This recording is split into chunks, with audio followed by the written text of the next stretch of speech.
এই মাসুদ কামালের কথার জবাবটা আমি দেই, আমি যদি ভুল দেই আমি চাই আপনি আমাকে কারেক্ট করে দেন। সে বলছে আওয়ামী লীগ যে বাংলাদেশের রাজনৈতিক দল না, এটা বলার অধিকার আপনাকে কে দিয়েছে? প্রথম কথা হইতেছে, মাসুদ কামাল তোর মতো গিরগিটি কুত্তার বাচ্চা বেশ্যার দালাল, তুই কোনো আদালত না, তুই কোনো কোর্টের জাজ না যে তুই আমার অধিকার জানবি, যে অধিকার আমারে কে দিছে? আমারে কে অধিকার দিছে? বাংলাদেশের সংবিধান আমাকে নাগরিক অধিকার দিয়েছে যে আমি আমার মতামত প্রকাশ করতে পারবো। এই জন্য এক। দুই, আওয়ামী লীগ গঠনের পর থেকে 1942 সাল থেকে আপনি চিন্তা করতে থাকেন, আজ অবধি যেদিন থেকে মুজিব শেখ আওয়ামী লীগের নেতৃত্ব নিচ্ছে সেই দিন থেকে আপনি চিন্তা করেন, আমি পিছনের কথা আবার বাদ দেই, 1972 সালে উনি যখন বাংলাদেশে ব্যাক করলেন সেই দিন থেকে, অথবা 1970 সালের নির্বাচন থেকে আজ অবধি আওয়ামী লীগের একটা সিদ্ধান্তের কথা মাসুদ কামাল তুমি আমারে বলো যে বাংলাদেশের ফেভারে, বাংলাদেশের সংবিধানের অস্তিত্বের রক্ষার্থে, বাংলাদেশের স্থায়ী রক্ষার্থে, বাংলাদেশের জনগণের রক্ষার্থে আওয়ামী লীগ একটা প্রো বাংলাদেশি বা প্রো বাংলাদেশি জনগণের পক্ষে একটা সিদ্ধান্ত নিয়েছে? Give me one example. আমি আপনাকে যে কথাটা বলি আপনাকে ভাই, ছাত্রলীগ তৈরি হয়েছে 1948 সালে। এটার যখন তৈরি হয়, ছাত্রলীগটা তৈরি করার পরে একটা সিদ্ধান্ত ছিল এই ছাত্রলীগ ভারতের ওয়েলফেয়ার বা ভারতের ইন্টারেস্ট পূর্ব পাকিস্তানে রক্ষা করবে। এখন যেদিন থেকে মাওলানা হামিদ খান ভাসানীকে গায়ে হাত তুলে আওয়ামী লীগ থেকে বিতরণ করা হয়েছে, যেদিন থেকে সরওয়ার্দিকে আওয়ামী লীগ থেকে বিতরণ করা হয়েছে, যেদিন থেকে মাওলানা আব্দুর রশিদ তর্কবাগিশকে আওয়ামী লীগ থেকে তাড়িয়ে দেওয়া হয়েছে এবং মুজিব শেখ আওয়ামী লীগের দায়িত্ব নিয়েছে, তারপরের থেকে আজ অবধি আওয়ামী লীগের হিস্ট্রিতে এমন কোনো সিদ্ধান্ত নাই যেই সিদ্ধান্ত বাংলাদেশের পক্ষে গেছে রাষ্ট্র হিসাবে অথবা 20 কোটি মানুষের ফেভারে গেছে। রেদার আমি যদি বলি, তারা যদি দাবি করে আমরা স্বাধীন মুক্তিযুদ্ধের নেতৃত্ব দিয়েছি, না, আওয়ামী লীগ দল হিসাবে মুক্তিযুদ্ধের নেতৃত্ব দেয় নাই, কারণ তারা ক্যালকাটা সোনাগাছিতে বসা বেশ্যাদের পাছায় তেল লাগাইছে আর আলু কাদম খাইছে। মুক্তিযুদ্ধ করছে সেনাবাহিনীর লোকজনরা, মুক্তিযুদ্ধ করছে আপামর জনগণ, মুক্তিযুদ্ধ কইরা পাকিস্তানিদের অলমোস্ট পরাজিত করছে, তখন ভারত এসে নাক দিছে। তাইলে আওয়ামী লীগকে কি আমি কৃতিত্ব দিতে পারি? না, আমি কৃতিত্ব দিতে পারি না। তারপরে আওয়ামী লীগ বাংলাদেশের সবচেয়ে কোর ভ্যালু যেখানে সেখানে আঘাত করছে, তারা 25 বছরের দাসত্ব চুক্তিতে সাইন করছে ভারতের সাথে, যেটা জনগণ বিরোধী এবং দেশ বিরোধী এবং বাংলাদেশের সংবিধান বিরোধী। তারপরে আওয়ামী লীগ 1974 সালে জুন মাসে অথবা মার্চ মাসে মুজিব শেখ পরীক্ষামূলক ফারাক্কা ব্যারাজ ওপেন করে দেওয়ার অনুমতি দিছে 2 সপ্তাহের জন্য, যেটা ছিল বাংলাদেশ বিরোধী, যেটা ছিল জনগণ বিরোধী। বাংলাদেশের প্রত্যেকটা ডেমোক্রেটিক্যাল অর্গানাইজেশনকে মুজিব শেখ বন্ধ করে দিছে, ডিস্ট্রয় করছে, বলছে এক জাতি এক নেতা এক ধর্ম এক নিউজ পেপার।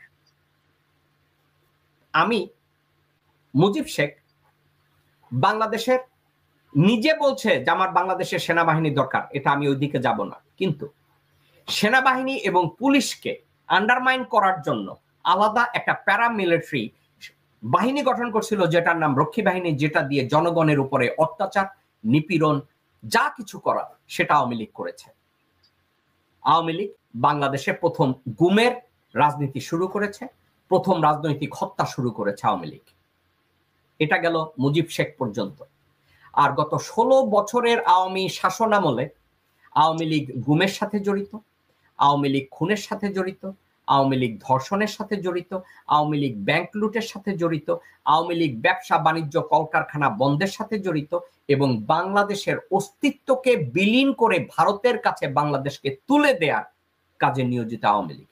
আচ্ছা, এখন মাসুদ কামালের মতো লোক এ ধরনের একটা বেশ্যা, 2 টাকার হারামজাদা, একটা চৌদু গাবুর যখন এসে বলে আপনাকে এই অধিকার কে দিয়েছে, আমি এই কথাগুলো তাকে যদি বলি যে শুয়োরের বাচ্চা, তোর যোগ্যতা আছে, হিস্ট্রিক্যালি তুই আমার সামনে আইয়া 2 মিনিট কথা কর, তুই বই নিয়ে কথা কবি, আমি তোরে প্রমিস করতেছি মাসুদ কামাল, আমি তোরে একটা গালি দেব না।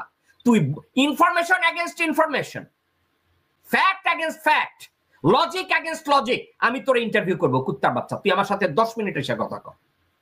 আপনার কি মনে হয় আমি যে কথাগুলো বললাম এগুলো কি আওয়ামী লীগের ঐতিহ্য না, নাকি এর বাইরে আওয়ামী লীগের আর কোন ঐতিহ্য আছে? এবং আরো একটা কথা যদি আমি আপনাকে বলি, আওয়ামী লীগের জন্মলগ্ন না, মুজিব বা তাজউদ্দিন আওয়ামী লীগের নেতৃত্ব যেদিন থেকে নিয়েছে আজ অবধি আওয়ামী লীগের দ্বারা যত সিদ্ধান্ত তৈরি হয়েছে প্রত্যেকটা সিদ্ধান্তে ভারতের ওয়েলফেয়ারকে প্রোটেক্ট করা হয়েছে বাংলাদেশে। এখন আপনি কি আমার এই কথাগুলোর সাথে দ্বিমত পোষণ করেন? আমি কাজী আব্দুল আল মামুন, আপনি যদি আমাকে এই তথ্যের ভিত্তিতে গালিও দিতে চান আমি গালিটাকে মেনে নেব, আপনি যদি আমার সমালোচনা করেন আমি মেনে নেব, আপনি যদি মাওলানা মতিনের মতো বলেন জেকব মিল্টনের ঠ্যাং ভেঙে দেব, আমার কোনো আপত্তি নাই, প্লিজ ডু। না না, আপনি তো মানে আমার উত্তর তো কি বলবো, আপনি আওয়ামী লীগ সম্পর্কে যা বললেন, আসলে আওয়ামী লীগের যে মানে শুরুটা হলো মুসলিম আওয়ামী লীগ 49-এ মাওলানা ভাসানী মুসলিম থেকে বের হয়ে ওইটাকে মুসলিম আওয়ামী লীগ করলেন। পরবর্তীতে যখন নাকি মুসলিম শব্দ প্রত্যাহার করে নিলেন তখন এই যে শেখ মুজিবের বিরোধিতা করছিল যে এটা বিরোধী, এখন শামসুল হক ছিলেন এটা হলো ওই তখন আপনার যে ছাত্র নেতা ছিলেন, তো সেখানে রুল আমিনকে পদত্যাগ করছিল। তো কাজে এইসব সমস্ত ইতিহাস, জি, তো কাজে এই যে সবকিছু জানে, কারণ এখন অনেকে বলা হয় এটা নিয়ে গবেষণা হয় নাই যে শামসুল হক জেলে ছিল তাকে নাকি শকুনের মাংস খাওয়ায় পাগল বানাই দিয়েছিল শেখ মুজিবই করছে, এই জন্য অনেক কথা আছে। আচ্ছা, প্রশ্ন হচ্ছে যে কিভাবে আওয়ামী লীগটাকে হাইজ্যাক করতে হয়, মানে এই জিনিসটা ভালো করে জানে। কাজে আওয়ামী লীগকে যখন নাকি হাইজ্যাক করে ফেললো, তো এই ইত্তেফাকও যখন নাকি মাওলানা ভাসানী এটাও যখন হাইজ্যাক করে ফেললো, তখন মাওলানা ভাসানী পরে আবার ন্যাপ করলো, সেটাও হাইজ্যাক করে ফেললো যে আরো। কাজে এখন আপনার প্রশ্ন আমি আসতেছি ওইটাই, যে আওয়ামী লীগের যে চরিত্র, যে আওয়ামী লীগের যে নেতৃত্ব, সেটা হলো সবসময় একটা জিনিস আপনি তৈরি করবেন তার ভিতরে ঢুকে যাবে। মুক্তিযুদ্ধ করছে মুক্তিযোদ্ধারা, আমি আমার আওয়ামী লীগের বন্ধুদের বলি ভাই মুক্তিযুদ্ধ করছে মুক্তিযোদ্ধা, আমিও একটা মুক্তিযোদ্ধা, এখানে দলমত নির্বিশেষে সবাই মুক্তিযোদ্ধা, আওয়ামী যোদ্ধারা না, আপনারা হলো আওয়ামী যোদ্ধা। তো কাজেই এরা যখন নাকি সবকিছুই ভিতরে ঢুইকা ম্যাচ করেছে, তাদের একটা সুবিধা আছে, তাদের একটা মানে ব্যাংক আছে, ভোটার ব্যাংক আছে, তাদের ঠিকানা আছে, বুঝতে পারছেন? তো কাজেই একটা মানে কি করতে হয় যে একটা পপুলার আন্দোলনকে নষ্ট করতে হয়, যে ওইটার ভিতরে একটা খারাপ নেতৃত্ব ঢুকাই দিয়া। আওয়ামী লীগ যখন নামটা পপুলার হয়েছে, ছাত্রলীগ পপুলার হয়েছে, গণ অভ্যুত্থান, যেমন গণ অভ্যুত্থান হয়েছে আপনার আসাদ কিন্তু বামপন্থী ছিল, ভাষায় নেপে ছিল, কিন্তু ওই আসাদের পতাকা এই তোফায়েল আহমদ এখনো বক্তৃতা দেয়, যারা ভাবখানা সে তাই, বিষয়টা তা না। কাজে এরা সব সময় এই বাটপারি গুলো করে, সব সময় মকারি করে। এখন এই আওয়ামী লীগ নামে এগুলো একটা ভাইরাস, এইসবের মানে এতে চিকিৎসা হবে না, আমি বলছি, আমি দেখেছি অনেক সময় এরা কোনোদিন আপনার কাছে যখন নাকি আসে আপনি পা ধরবে। এই দেখেন না, যখন নাকি দেখলো শেখ মুজিব নাই তখন কিন্তু মুস্তাকের ধরে সবাই কিন্তু ওই মুস্তাকের সাথে থাকলো, বাংলার ফেরাউন মারা গেছে মালিক গুলো বলছে, আবার যখন হাসিনা আসলো আবার এই লোকগুলো কিন্তু হাসিনার সাথে থাকলো, এবং হাসিনাও জানে যে এই লোকগুলোর বিশ্বাস করে না। হাসিনা জানে না, হাসিনারে র ঠিক মতো প্লে করছে। র চিন্তা তুই মাগি না বাপের না জামাইর না লাঙ্গের, তোরে না না না র কইছে তোরে মৃণাল কান্তির লগে শোয়ামু, তোরে শাকিলের লগে শোয়ামু, তোরে আওরঙ্গের লগে শোয়ামু, তোরে দুনিয়ার বেটা লগে অভিজিৎ সাহার সাথে শোয়ামু, তোর মাইয়ারে এই অভিজিৎ সাহার পোলার লগে শোয়ামু, এগুলা র ভালো করে জানে। এক্স্যাক্টলি। এখন আপনাকে কথা বলি, আমরা আরেকটা টক শোতে গত এক সপ্তাহে আপনি একটা তুলছেন যে শেখ মুজিব মানে ইসেকে আপনার মনে করলেন যে বাংলা ভাষায় গায়ে হাত তুলছে, এটা আমি কোনো সময় পাই নাই, যাই হোক আপনার কাছে আছে। তবে আমি এই প্রসঙ্গে একটা তথ্য দিতে পারি, সেটা একেবারে আমি নিজে সাক্ষী। সেটা আপনি খান মজলিস ছিলেন, উনি হলো যে সাংবাদিক ছিলেন আপনার সংবাদ পত্রিকায়। তো আমার সুযোগ হয়েছিল 88-এ ওনার বাসায়, উনি সুইচ মহিলা বিয়ে করছেন, ছেলে আছেন, তো ওনার বাসায় প্রচন্ড বই দেখলাম, অনেক বই দেখলাম। আমি তখন এসিআই সার্ভিস সিভিল ইন্টারন্যাশনাল, আমি ঢাকা ইউনিভার্সিটি চেয়ারম্যান ছিলাম, আমি ইনভাইটেশনে গিয়েছিলাম, তারপরে আমি থেকে যাই এখানে, এটা 80 এর কথা। তো উনি বললেন যে শেখ মুজিব 72-এর চিকিৎসার জন্য জেনেভা আসেন, তখন কিছু বাঙালির সবাই মিলে তাকে একটা রিসেপশন দেয়। তো ওখানে আলোচনা হচ্ছিল যে বাংলাদেশের ব্যাপারে চীন ভেটো দিবে। উনি বললেন সাংবাদিক যে আমার তো মনে হয় ভেটো দিবে। তখন সে খেপে গিয়ে বললো যদি ভেটো দেয় দেশে যে কোনো চাইনিজদেরকে আমি জীবিত রাখবো না।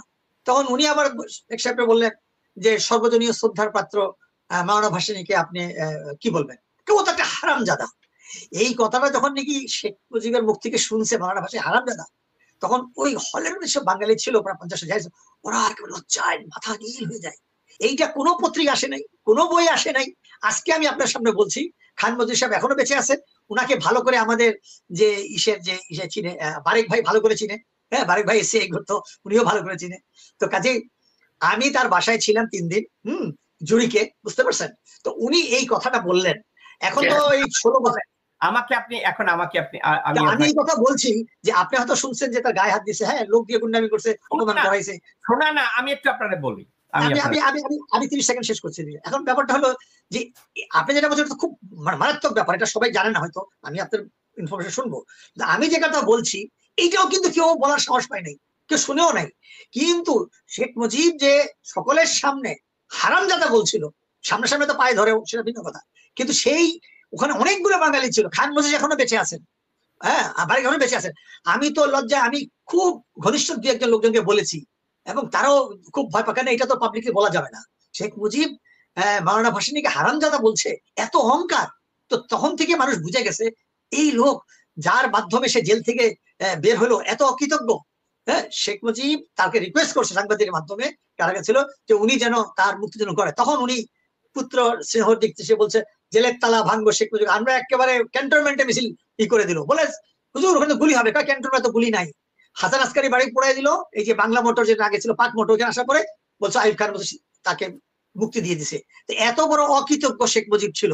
কাজেই আপনি যেটা বলছেন যে তার গায়ে হাত দিলে অস্বাভাবিক কিছু না, কিন্তু এইটা নতুন তথ্য। আর আমি এখন যেটা বললাম এটা একেবারে একটু এক বিন্দু আমি এদিক করে বলছি না। আজকে যারা দর্শক মন্ডলীরা যারা শুনবেন, যারা নাকি মাওলানা ভাসানীর প্রতি ন্যূনতম আপনার শ্রদ্ধা আছে, হ্যাঁ, আর যারা নাকি শেখ মুজিবকে আপনারা পীরের মতো মনে করেন, তাইলে আপনারা চিন্তা করেন এত বড় অকৃতজ্ঞ এইভাবে পাবলিকের সবার সামনে বলতে পারে হারামজাদা বলতে পারে। হ্যাঁ, কেউ কি সন্তান হয়ে কি বাপকে হারামজাদা বলতে পারে? এটা তো বিরাট বড় ব্যাপার।